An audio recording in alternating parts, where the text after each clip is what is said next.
Welcome everybody to the Wednesday morning study session that shall not be named. We're all here to study together both on Zoom and YouTube. So you have the opportunity to participate or just watch. We got a wonderful crew here as always who come on Zoom, and of course more people on YouTube. So welcome to Arlene, and welcome to Larry and Jane and Ron and Michael and Genevieve and Arnold.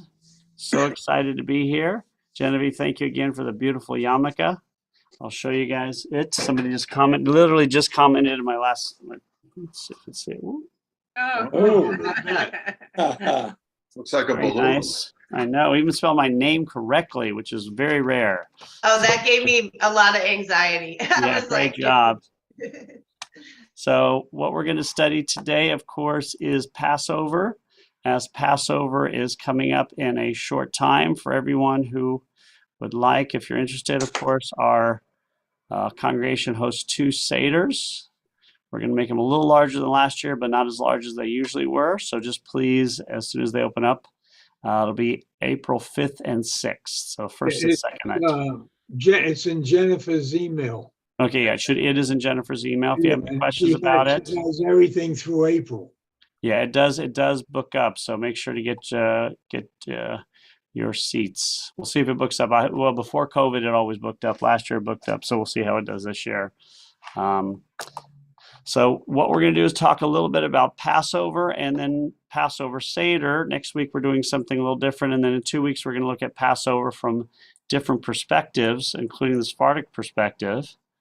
But Passover, of course, as we know, is one of the 5 major one-time holidays. It is one of only 2 major holidays that are not in the month of Tishrei, September, October-ish. Of course, the other is Shavuos, or Shavuot, which will happen 50 days afterwards. So that's when we'll have confirmation and a study session. I think we're going to watch I think we're going to watch History of the World Part 1 for Shavuos this year, because nobody's ever done it, because they just had the History of the World Part 2 miniseries come out. So we'll talk about that, and then we're going to talk about controversial Judaism again from that perspective. So let's look on the Passover in the text and see a little bit about where it comes from, because as we know, Passover is an old holiday. It's a major holiday, and it comes from the Torah. So we have a lot of text here. So does everybody see the text there? Mm-hmm. All right. So Passover in the text, if you notice, it comes from several places. Obviously, we also have examples elsewhere. It comes from the book of Exodus, very early on, chapter 2. And this is after they exit Egypt. And we'll see here where it says, I haven't got to change the male. The Eternal spoke unto Moses and Aaron in the land of Egypt, saying, this month shall be unto you the beginning of months. It shall be the first month of the year to you.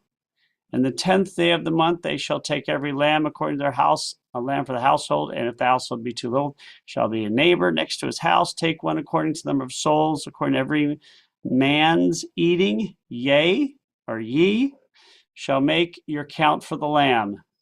And then it talks about how it shall not have a blemish. And on the 14th day of the month, thou shalt kill it at dusk. And this is all about the sacrifice of Passover, of course. And thus on final shall eat it with your loins girded, your shoes on your feet, and your staff in your hand. And ye, which means you, I think, shall eat in haste. It is the Lord's Passover. So this is the first direction to the date. The 7th month, the first month will be later called Nisan. Does anybody know why it's at the middle of the month? Why is it at the 14th? The month is 29. Probably the position of the moon. Exactly. So what position of the moon is in the middle of the month? It's full. It is full, and that is exactly right. So why do you have it in the middle of the month? Because you can party at night. You can party at night. So most of the holidays, except for Rosh Hashanah, happen in the middle of the month because you can party at night, like in Thailand, full moon party. So now it started, of course, where you shall put the blood on verse 13, the blood will be a token. I will pass over you, and there shall be no plague upon you to destroy you. Does everybody see that? Mhm. So that is the Passover. It is the night the what? The angel of death passed over. And that is, and you shall keep it forever. All right, so that is the original one. It has to do with the saving of the people. The next one, or there's another place, but here's the day that gets a little bit more specific in Leviticus. And on the first month, on the 14th day of month at dusk is the Lord's Passover. That's when we have the Seder. On the 15th day of the month is the feast of the unleavened bread. 7 days, ye. Michael, in case you don't know, ye, I think is a form of you. Ye shall eat unleavened bread. So that comes from the very book of Leviticus. And of course, in Exodus, we already talked about why are we using unleavened bread? Because, and the people took their dough before it was leavened. They're kneading troughs, being bound up their clothes upon their shoulders, and they baked unleavened cakes of the dough which they brought forth for Egypt, for it was not leavened, because they were thrust out of Egypt and could not tarry. In case you don't know what that word means, it means delay, I believe. Neither had they prepared for themselves any victual. I think that is any victual. All right. Yeah. That's food. I know, but I want to make sure. If you don't know what it means, it means comestible or pabulum. That was a joke. Sorry. Never heard of those words. Okay. That's exactly the whole point. So that is Passover's origins. Now, as we know, the origins are very specific in some ways, it vagues in others. So basically, what do we know about this holiday? We know it is 7 days. We know it starts at the sundown on the 14th, which means it's the 15th of the month. And we know that ye will not eat unleavened bread. And we know it's based upon eating the matzah they had when they left Egypt.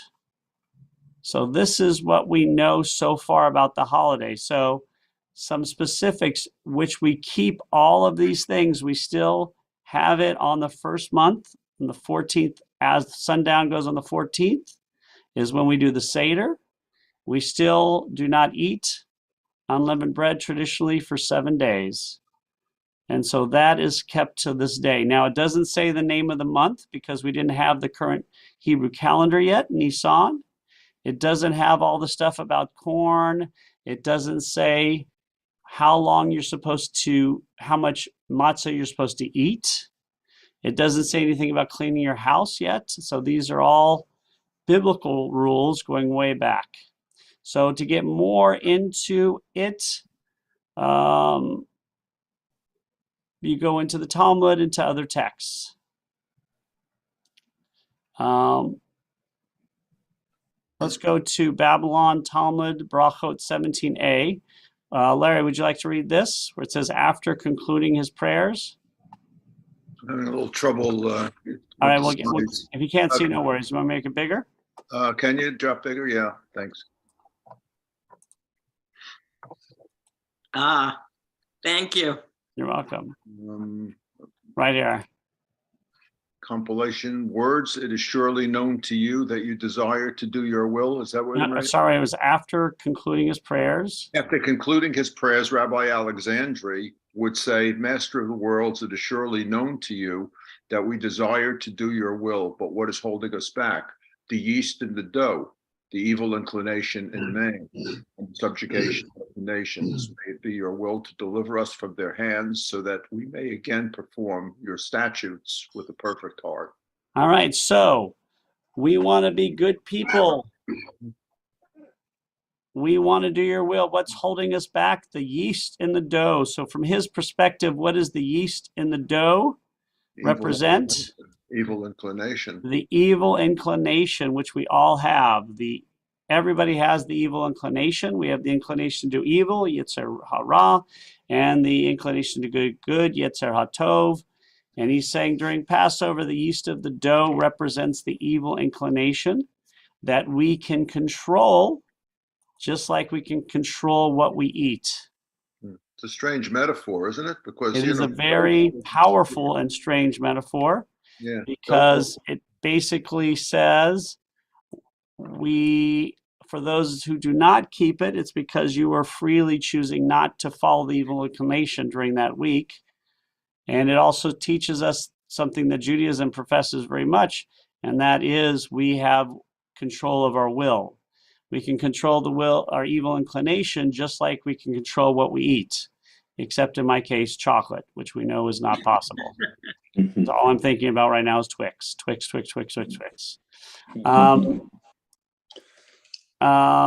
So would you read 5, please, Jane? I can't read it. Can you make that a little louder? Yeah, we I'm can't gonna read make it. it louder. I'm gonna make it louder. I'll make it Make it larger. louder. Make it louder and larger. This is from the Haggadah. Okay. This is from the rabbinic medieval text that sets out the order of the Passover Seder. This is the bread of affliction that our ancestors ate in the land of Egypt. And that's what we're supposed to say during the Seder. It is the bread of affliction. It represents being in servitude. So we eat it each year to remember that there are people who are still in servitude. All right. Ron, can you read this? Would you be able to? Is it big enough? Yeah. And let's see, This is from Exodus. right. And in the first day, there shall be to you a holy convocation. And in the seventh day, a holy convocation. No manner of work shall be done in them, save that which every man must eat, that only may be done by you. Okay, so it is a holiday, a holy day. So all the holy days in the Torah, Rosh Hashanah, Yom Kippur, Sukkot, Passover, Shavuos, and Shabbat have, Pesach. and Pesach, right? Yes. And Rosh Hashanah, Yom Kippur, Sukkot, Passover, Shavuos, and Shabbat all have this in common. It's a day of no work. They're all considered a Shabbat of sorts, and that means there's a day of no work. All right, and just there's specific things for each day. Now, for this particular holiday, just in case you're wondering if it's only for Jews, it says, Michael, would you read this? Yeah, you shall rejoice in your festival with your son and daughter, your male and female slave, the Levite, the stranger, the fatherless, and the widow in your communities. Right, so it is for everybody. So it's a good time to invite people over for the Seder. Now, we have a really beautiful little thing here written by Rabbi Irving Greenberg, who's an Orthodox rabbi, which, let's read this also. It's long, but that's okay. It's from the Jewish Way. Does anybody want to read this? Can't see it. I'm going to increase it for everybody. Sure. Michael, you want to read it? Yeah, where does Israel get the strength, the chutzpah, to go on believing in redemption in a world that knows mass hunger and political exile? And both people. This is modern, obviously. Yeah. Okay. How can Jews testify to hope and human value when they have been continuously persecuted, hated, dispelled, destroyed? How can we create a continuing set of Exodus experiences powerful enough to offset the impact of present evil? The challenge is to make the Exodus experience vivid enough in an ongoing way to counter, but not blot out, the unredeemed experiences of life. The goal is not to flee from reality, but to be motivated to perfect it, to cope with contradiction, and not to yield easily.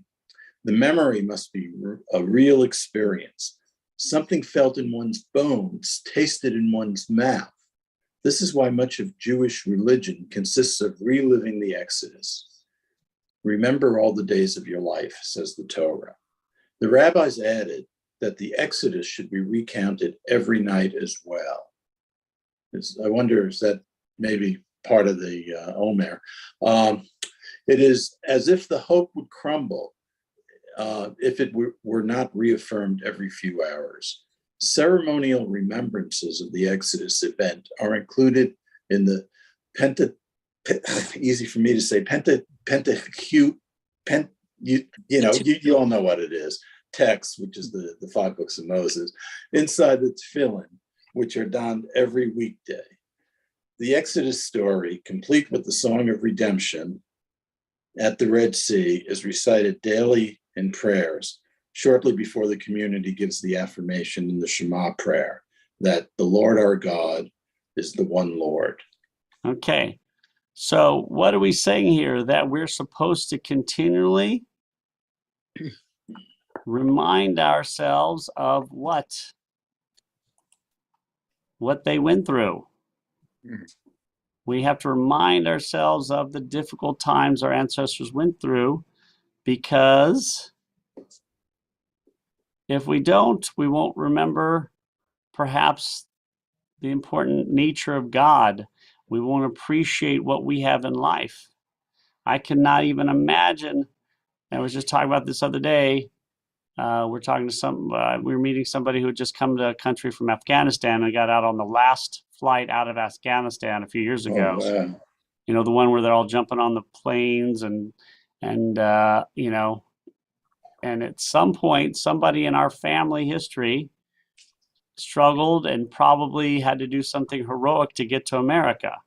You know, you walk days and weeks, you face anti-Semitism, hate, theft, persecution, just so you could get here. And the idea is to kind of remember that somebody in our family has gone through a very big struggle so that we can appreciate what we have. I don't know if people had heard the Academy Awards the other night, but I did not. a large number of the speeches, and I thought it was one of the best Academy Award shows, but a large number of the speeches talked about, standing on the shoulders of our ancestors. Oh, really? Particularly, this was probably one of the most diverse of all the Academy Awards, in that was the Chinese film won the Asian film. It wasn't Chinese. Won so many of the awards, and the guy who won as the best actor was really tremendous, and he recounted how he came to the United States with his parents as a. Oh yeah, he was in Goonies as a kid. And it was sensational, his speech, and it was it was just very profound. But it was only one of many. But I think the Black people talked about standing on the shoulders. The Chinese, the Americans talked about standing on the shoulders. Everybody was using that theme, it seemed like, that night. Yeah, and I think that is, if you go to this last part, this last paragraph, Michael, if you'll read this again. Talks about why we have the Seder. The reliving model shows the thin line between the sacred and the secular in Judaism. And that's what I talk about a lot.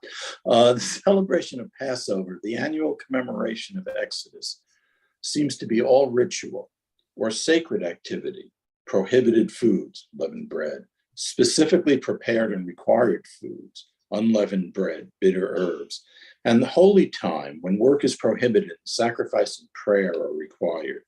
Yet reliving the Exodus directly translates into political behavior, overthrowing tyrants, freeing slaves, economic behavior, distributing land to all families, legal behavior, justice for strangers and orphans. Right, and so this is really the theme that we all know is, we just have a Passover a year, not just to celebrate and eat food, which is great, or have family over, but to lead us to some sort of action, to be good people. And so that's what the Seder, we're going to go into the Seder now, but the idea is the Seder continues to represent the fact that there are issues in the world continuously. Even if our family's doing fine, somebody is not. whether you're honoring those who are suffering in this country or abroad, or for particular reasons. You know, you talk about Ukraine or because of some terrible happening. Michael? Yeah, I have a question. This just blew my mind. My wife was talking to my daughter the other day, and I haven't followed up, and my wife didn't, really press her on it. But one of her friends, a woman who actually went to Jewish day school through high school, and she was at a seminar or a class. I'm not even sure of that. And the rabbi who was teaching it said that being slaves in Egypt is a myth. We weren't really slaves in Egypt, and this kind of blew my mind, because anyway, you understand why. Have you ever heard anything like that? Yeah, of course. The truth is there's absolutely no evidence we were ever slaves in Egypt. There's no evidence beyond the Bible, none. There's one sort of reference to a group of travelers called Habiru on one stone in Egypt, but there's no evidence we were ever slaves at all. Now, obviously, there's very little evidence anybody was slaves because they don't talk a lot about slaves. They talk mostly about the hierarchy. So it doesn't mean we weren't slaves. There's debate as to whether we were slaves ever. There's debate as to whether all of the Jews were in Egypt. There's a viewpoint that they use the word Israelites and Hebrews as synonyms, but maybe the words are different. There was a group of people in Canaan that were distant related to a group of slaves in Egypt called Israelites. There's debates as if the Israelites are actually the descendants of Abraham or another group that joined people in Canaan. So there's a debate whether it's a complete myth, the story, or if it's actually true. Yeah, so there's no archaeological evidence that we were ever slaves there. So you can't prove it. It's more about faith. But then again, there's no reason to think we would be able to prove it. It's like trying to prove Abraham existed.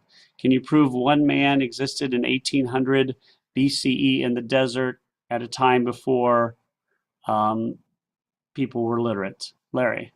Yeah, I believe that I had seen either on an archaeological program or read in a book that there was a continuing kind of a migration or an escape, let's say, from Egypt by, lots of people that were leaving the country over a period of years, Jews and non-Jews, through a certain path. And that path was kind of well known. And I think they did find a couple of inscriptions on some of the hieroglyphic inscriptions, which were saying these guys have been caught and punished and things of that nature. Right. So there was this continuing migration of people that were trying to escape. Maybe it was this hierarchical kind of slavery that they were there, and that they, but I think the evidence is that there was always this people that were trying to get out of the country for one reason or another, poor conditions and so forth. The story of how it came about actually is kind of interesting, obviously, with the Joseph story of, and then he goes there because of the grain.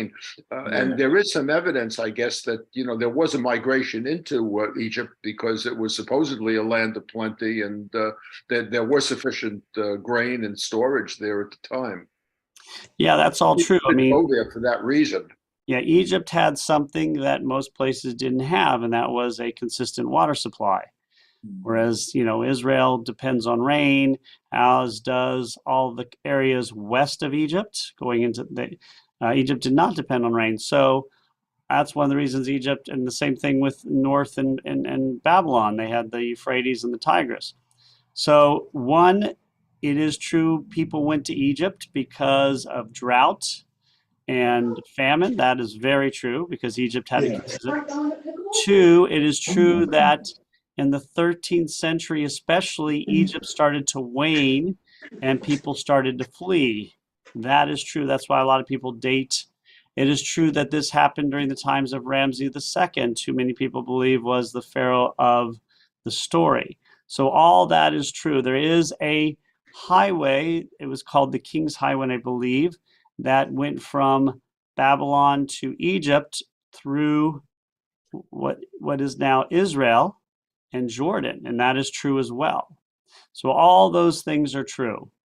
However, there's no evidence of any group called Hebrews or Israelites being slaves, building the cities of Ramses, and they're leaving Egypt because of 10 plagues, escaping over the sea, the Red Sea, whatever, wherever that was at the time, with a miracle. Moses, this character Moses, being some sort of stepbrother to Pharaoh. We don't even know the name of the Pharaoh in the story because it's not given. It just says they're building the cities of Ramses, and so we know that's a Pharaoh, so that's why people think it's Ramses. So there is no actual evidence. There is this kind of evidence of things that are similar in the Bible going on at the time, but which could be construed as, yeah, this could have happened in terms of the slaves leaving during this period when Egypt starts to fall apart, but there's no proof of name or any of these things. So, but again, it's all about faith. Yes, Larry. Wasn't there a very prominent rabbi, I think he was in the Los Angeles area maybe 30, 40 years ago, that wrote a very disturbing sort of article saying, even if there was no Exodus, we're concentrating on the wrong thing. We're concentrating on the fact that, we have to celebrate freedom. We have to celebrate independence and things of that nature. So I think he was saying that, don't get hung up in the minutia of the details. Look at the big picture of what we're supposed to be talking about. I forget the rabbi's name, but it was quite a controversy. Yeah, I remember. Yeah, and again, this was not a new subject matter, a new debate. It's just a conservative rabbi mentioning this aloud, who was to a big congregation, was a big deal. But in the seminaries and in other circles, it had been debated for years. It was rabbi, I forgot, he was in LA. I've been to that congregation. He was a father's rabbi. In fact, his brother came here for something. I met him. But yes, some believe there never was an Exodus, but that doesn't mean we still shouldn't support people who are. The whole idea then is to be supportive of people who are slaves and struggling. And so that is the answer. If you don't believe in the Exodus, it doesn't mean you don't believe in what you're supposed to do. So, Yeah, I guess, the follow-up to that, and I had never heard this, so and I'm glad that you knew so much about it. But the follow-up then is, why, if we weren't slaves, why does the Torah talk about the Exodus, I took you out of the land of Egypt, more than it does about any other thing? I mean, there are more mentions of that. I'm not saying there weren't slaves. I'm just saying there's no proof. Okay. I mean, I personally believe parts of it did happen. Okay. But yeah, again, it is, for whatever reason, the idea of freedom of expression and actual freedom was very important at this time period. So for those people who don't believe that the Exodus happened, they believe there's a reason that freedom is so essential or so important, and that we should celebrate ours and work for others. Okay. Over does set up the story in a little bit, in that it starts off, as I recall, with saying that a new Pharaoh came about. He didn't remember what Joseph had done, and the Jews had populated the area to such an extent. I mean, we could see a lot of this is basically happening, in our own time with immigration and people moving into an area. It almost seems like human nature, is kind of like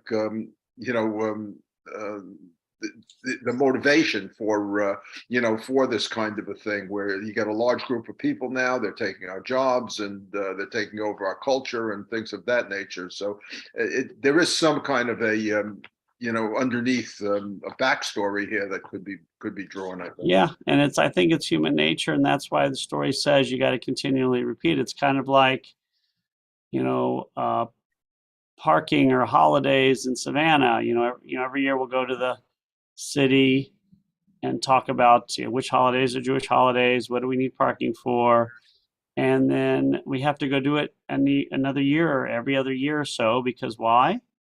Because people forget, because they get, a lot of times it's because they have new people in the office. They're not trying to do it. Like the tour companies who drive around and say, this church over here, whatever, and we have to go to the tour company and say, no, we're a synagogue. And it's because there's a different tour guide. I mean, you have to continually remind people of the story of people struggling. And that is Jane. Well, if you feel that the Bible was not written solely by God, that it was written by man, each of us remembers different things and in different ways. And so the concept is there, but maybe not the content. Right. And that's a good point. That's really I was smart. gonna say Yeah. also when a new ruler takes over, even if they're like, younger kids are like, oh, I know better than my dad, and then could have like a totally different view. Yes. Like you said, like even if they knew about Joseph, maybe they were like bitter or something, I don't know, and they were like, oh, that king didn't know, I know better, I'm new and modern or something. And That I'll is do very something. true, because every generation thinks they're the first to do something, which is ironic, because sometimes they are, but often they're doing the exact same thing, just a different way. All right, those are good points. All right, so let's go on to the Seder. Rabbi, can I ask another question? Sure, please. Is there a place where it talks about maybe you've discussed it before and I missed it, the 8 days, why Passover is so many days and why we have 2 Seders? Yeah, it doesn't say it in the text because it is a diaspora. So basically, there are 7 days to Passover, but only if you're in Israel. Later, it is decided that if you're in the diaspora and you were outside Israel for the major holidays, you add a day. Why is that? There's the fear that you'll start late. So let's say it's, because you start at night and you start when sun goes down, but let's say you start Passover late. Even by a second, it means you didn't get the full Passover in. So you add another day and it'll ensure that you had a full day. So that's why there are 2 days at the beginning of Passover and then 2 holy days. So Passover is 7 days long. The first day is a holy day. The last day is a holy day. The middle days are called intermediate days. But if you're Orthodox or conservative, you will celebrate the first 2 days as a holiday, and then the last day, and then you'll add another day at the end. That's why it's 8 days in America. The Reform movement. You mentioned that you only have to eat matzah the first day. Right. Traditionally, you only have to eat a certain amount of matzah on the first day. Some would say also on the second day at the Seder. And then the rest of the week, you don't have to have any matzah. You just can't eat bread. That's what the rules are. So for people who say they have to eat matzah every day, you sure can. You can eat matzah every day for 365 days a year. Your stomach will be very upset for 365 days a year, but you can do it. But you're only required to eat it the first day, or some would say the first 2 days. So we have 2 Seders because of this extra holy day being added. Larry. I was always intrigued by that idea of Pesach Sheni when I first heard a rabbi talk about it, and that you get this second chance because people couldn't come. People were spread around, and you had another opportunity to celebrate Passover. When did that come about? This idea of well, Pesach Sheni is something different. Pesach Sheni is like I am traveling from my home I'm going from Savannah to California to do Passover. And my flight gets stuck in the middle of nowhere for 2 days. So I actually miss Passover. So what that means is the next month, I'll set a day and I'll have a Passover Seder and I'll eat matzah, but it's not required, but it's just when I will do it. But is that part of the Midrash, or is it I think that's part of the Talmud. Like if you miss a holiday, you can celebrate it later. Oh. So that occurs more than just in Passover. That would be true for other holidays as well? Some holidays they let you do that, some they don't. Like, it just depends what it is. Oh, okay. Yeah. So again, it's just a way of saying, hey, I missed it. Hey, and so, basically it's exactly 1 month later, but you don't have all the same prohibitions. Like you can still work, and it's just basically a way of kind of saying I missed it, because you can't say I'm skipping work for a week because everybody else missed work a month before, and you may not be able to. So you're not going to lose your job over it. And you're supposed to have the Seder that night as You have well? the Seder, you can do everything the same, but there's no, you don't have the same limitations of like, I can't work, I have to get to, I can stay up all night because I'm not working the next day.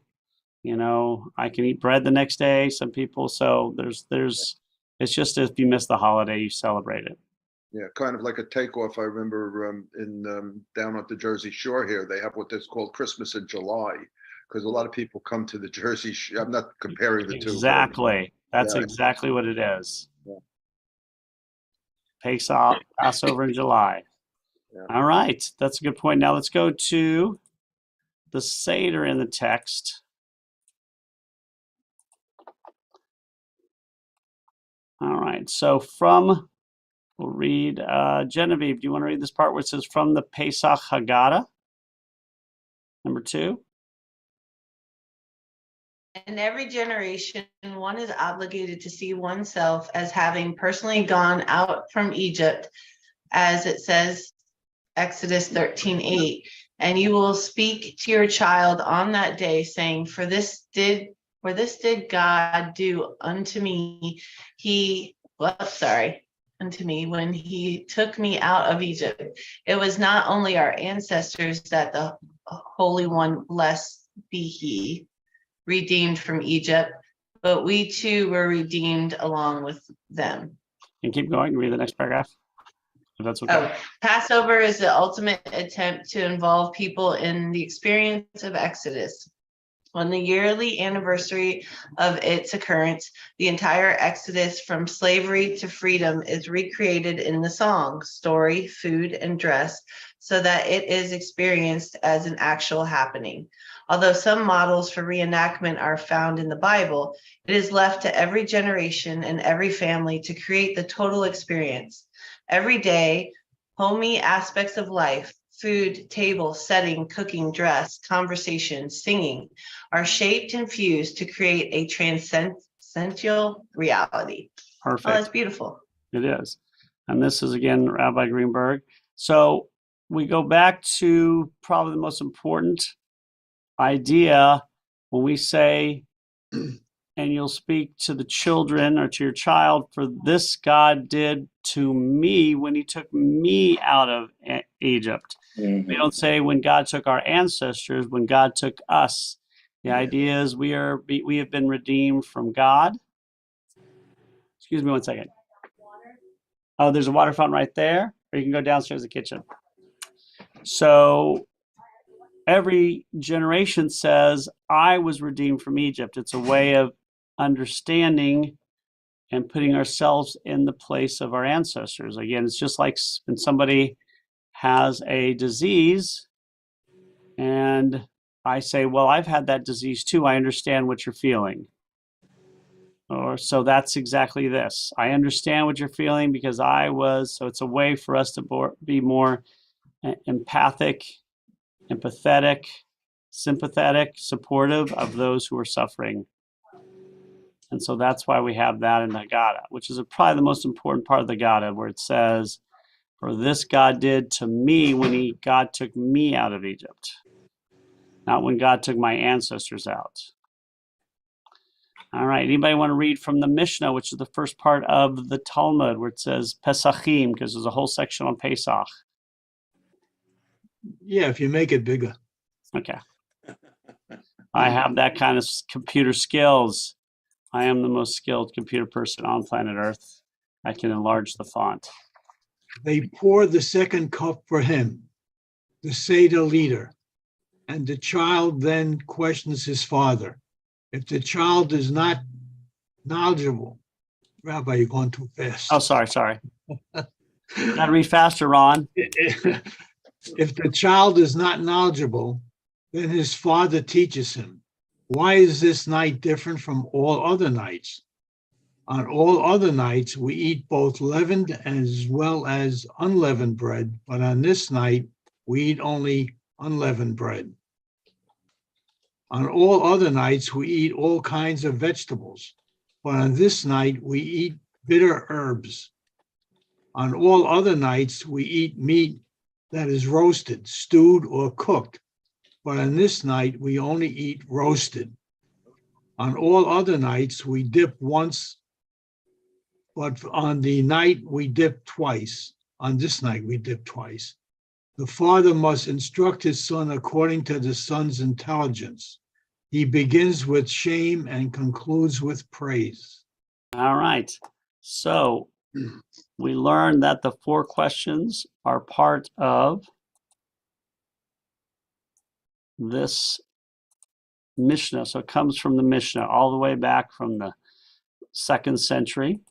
And it says we are supposed to make sure we teach our kids, but they ask how many questions? 4 questions. Although the questions here have been edited through the centuries because one of them we don't use anymore. Well, the one where it says meat that is roasted, stewed, or cooked, now we say on other nights we can sit reclining or upright. On this night we sit reclining. So this is a requirement from the Talmud that after the 2nd cup, which has been poured for the child will ask these questions. It is important for the child to participate. Why? Because obviously they are essential because they're going to be doing it for their children. And so having them participate only enriches the experience because this is the most experiential of all holidays. All right. Let's go to the 4 children, which is my favorite part to debate of the Seder. Does anybody want to read the 4 children? Well, I'll read it. All right, Ron, let me lift it. I'll make it larger for you. And this comes from a medieval Haggadah. The Torah refers to 4 types of children. The first is wise. The second is wicked. The third is simple. And the 4th does not know how to ask. What does the wise son say? What are the testimonies, the statutes, and the laws that God our Lord commanded you? Respond by recounting to him the laws of the Pesach sacrifice. For instance, this is not permitted to partake of dessert after the eating of the Pesach lamb.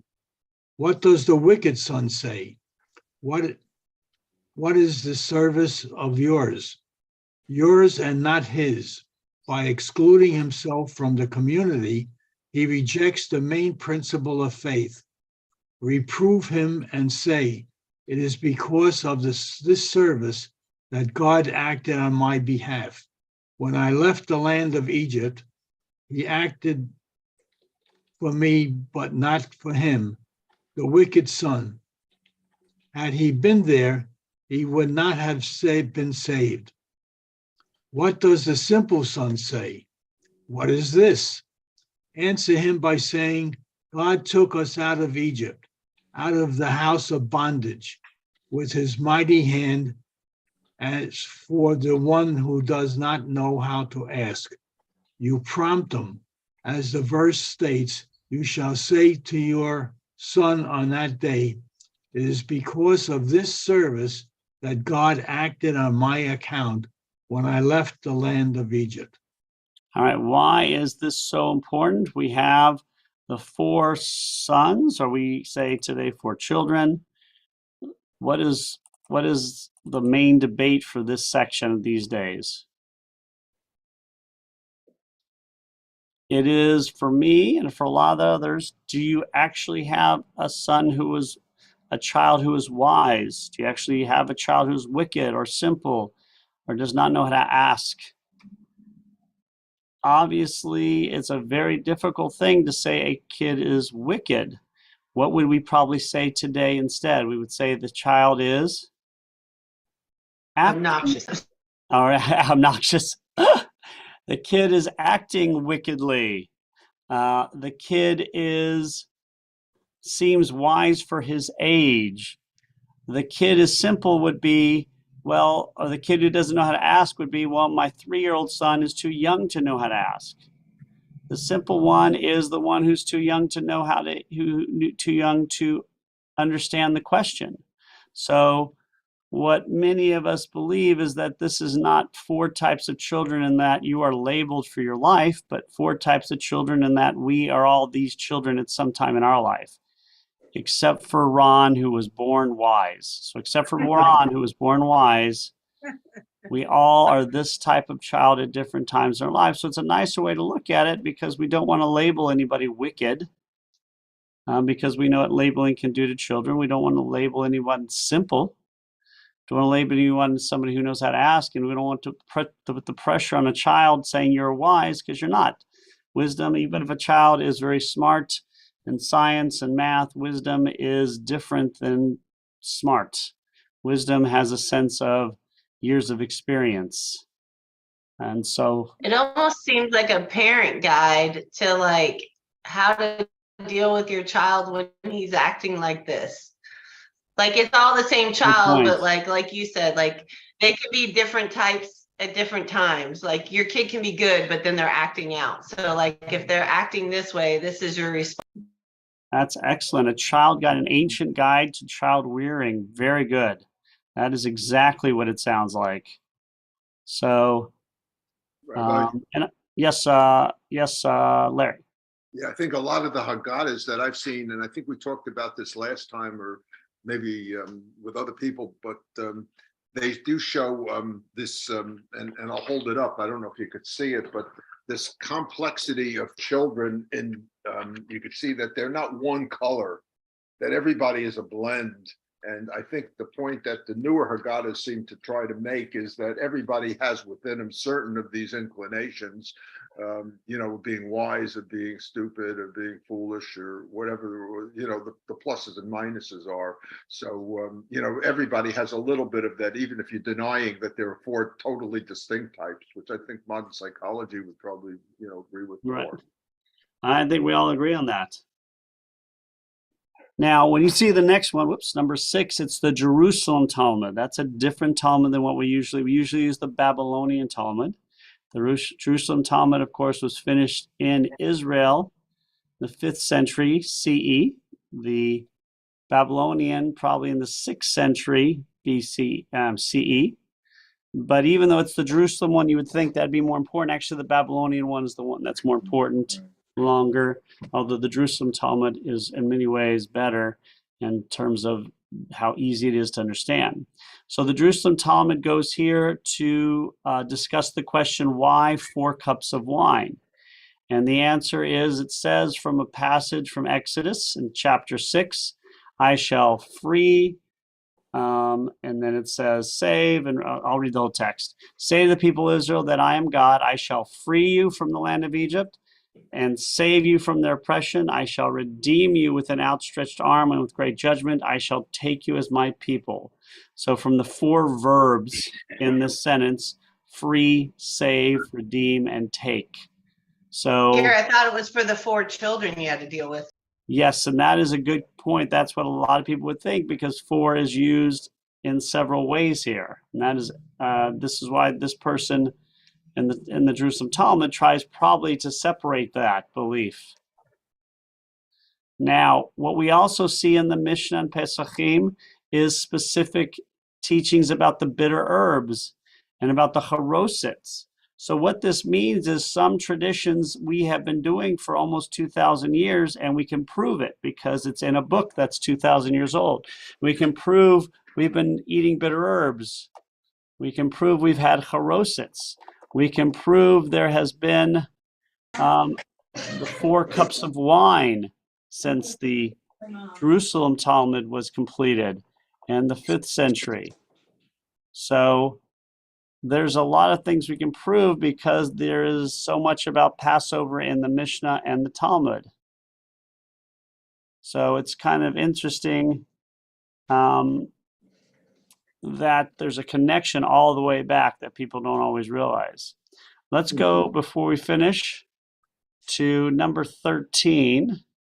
This is from the Rambam, so this is 12th century CE. One of the great sages of the last millennium. Does anybody want to read where it says during the 7 days? Yes. Thanks, Jane.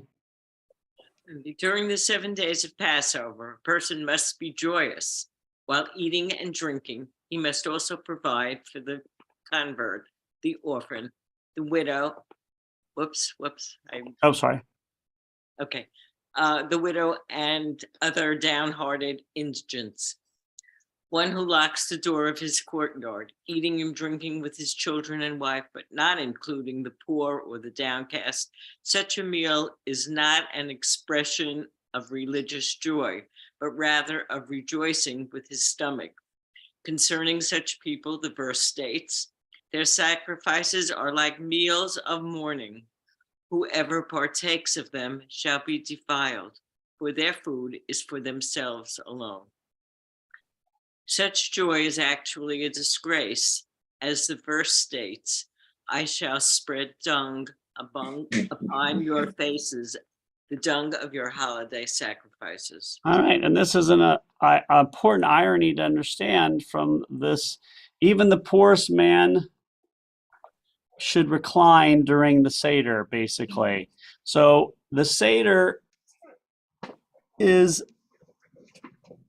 the moment we gather together to remember the slavery in Egypt and how terrible it was and the plagues and all of these things, but yet it's supposed to be a joyous time that everybody, no matter how financially safe you are, must celebrate. And it's the idea we're coming together to celebrate our freedom, to celebrate how good life can be, even as we continue to remember how terrible life can be for others. It is a holiday full of irony, and this is the biggest one. We celebrate, hooray, we're talking about slavery today in the world while we celebrate. So it is one of those holidays where it really is unique in many ways. So I hope everybody has a Seder to go to as we can. Oh, Jane.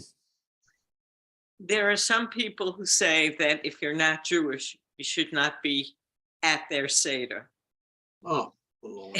That would be going, I mean, there are people, of course, who do that, but that's their prerogative. It's a free country. But it directly says not to, and these people are saying they are religious people. Exactly. So again, there's different ways to read it.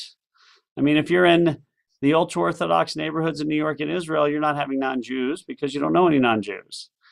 But from our perspective, the idea is, yeah, we bring non-Jews to celebrate with us. So the more we share together, the more we understand each other. Almost every year, I do a Seder for a church. I usually go to a Seder for a church, at least one, sometimes two or three. Interesting, because you have a reason for it. I mean, it specifically says to invite everyone. That's right. It does. Yeah. It does say to do it. We open the door. So again, not counting COVID, but pre-COVID and post, hopefully COVID. Yes, Larry, we'll finish with this. Yeah, Seder means order, right? Yes, And it does. it's important. And yet the opening of the door always kind of bothered me because we're inviting people in at the end of the Seder after we've eaten. That's an excellent point, because we don't want them to take all the harosets. That's a good point. We want them to come in, but we don't want them to take all the good stuff. That is a very good point. Well, actually, that door is for Elijah. That's not for the visitors. The visitors, the door opens at the beginning. That's right. Just to let you know. Just a reminder that next week on Wednesday at 10:30, we're going to be at Flossie's house. We still will be online. We're going to discuss the really interesting topic, the Jews throughout history who have given Jews a bad name. So think about people who have given Jews a bad name throughout history. Some would say we can look at the criminals like Meyer Lansky, but quite frankly, does he give Jews a bad name these days? When you say Meyer Lansky, people are like really interested in him. Bugsy Siegel, Dutch Schultz were like, that's kind of cool to be a mine. Now, at the time, I would not want to cross these people or owe them money, but they really haven't given Jews a bad name in many respects. And ironically, they brought more kavod to Jews because we were tough. But there have been some and several in the last couple of years, especially the last 40 years, with the modern media, who have really given Jews a bad name. I don't think we won't share their names today because some of them are so famous that they're, but we'll also discuss some that have given Jews a bad names in some ways, but maybe unfairly. So think of any you can think of for next week. So thank you guys for joining us on the study session the Wednesday study session that shall not be named. Have a great week, and don't forget to sign up if you want to come to the Seder. If you don't want to come to our Seder, but you want to find a Seder, please give us a call and we'll see if we can find a Seder for you. We're going to probably do that again, even though we stopped doing that during COVID. All right, guys, all my best. Thanks again. Thank to you. Genevieve, Thank you, from my everybody. Yarmulke. So it's always good seeing you all. Happy Passover. Hope Happy we'll. Passover. Oh, I forgot also next week. Oh, is- yeah, safe travels, Larry. Yeah, Larry and Jane, safe travel. Next week is the men's Irish drinking Seder. That's going to be Wednesday night. Is it Wednesday night? Yes. Wednesday night. We still have some 6:30, spaces 6:30. available. 6:30. It's going to be amazing. In fact, I'm going right now to talk to Brian and Alan about it. So I'll see you guys later. Stay safe, everyone. Take Thank care. you, Rabbi.